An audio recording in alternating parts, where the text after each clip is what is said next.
మర్చిపోయిన రాజు విషయంలో కావ్య రాజ్‌కి న్యాచురల్‌గా గతం గుర్తొచ్చేలాగా చేస్తూ ఉంది. ఇప్పుడు అపర్ణకు కూడా రాజ్ గురించి అసలు నిజం చెప్పేసింది కావ్య. ఇక గుడిలో అపర్ణ పేరు మీద అన్నదానం అయితే జరిపిస్తూ ఉంటాడు. రాజ్‌కి తెలియకుండానే రాజ్ అనమాట. అయితే కావ్య చాలా హ్యాపీగా ఫీల్ అవుతూ ఉంటుంది. ఎందుకంటే అపర్ణ తన కొడుకుని కళ్ళారా చూసుకొని నా కొడుకుకేం కాలేదు, బాగున్నాడు అన్నట్టు అనుకొని మురిసిపోతూ చాలా సంతోషపడుతూ ఉంటుంది. ఇంతలో పూజారి ఉండి కావ్యని, రాజ్‌ని చూసి ఇద్దరికి దంపతులుగా ఆశీర్వదిస్తాడనమాట. అలాగే అపర్ణని చూస్తూ ఆమె కొడుకు ఎలా చేసేవాడో అలాగే చేద్దాము, ఆమెతో కేక్ కట్ చేపిద్దాం అన్నట్టు చెప్తాడనమాట.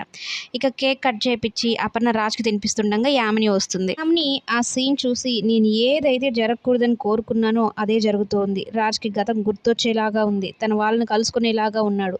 అలాంటప్పుడు నాకు దక్కకుండా పోతాడు. ఏం చేయాలి నేను అనుకుంటూ కంగారు పడిపోయి అక్కడి నుంచి చాలా బాధగా ఏడ్చుకుంటూ వెళ్ళిపోతుంది. కావ్య తల్లి కొడుకులను ఒక దగ్గరే చూసుకొని చాలా సంతోషంగా ఫీల్ అవుతూ ఉంటుంది. మొత్తం మీద రాజ్‌ని తన తల్లికైతే దగ్గర చేసింది కావ్య.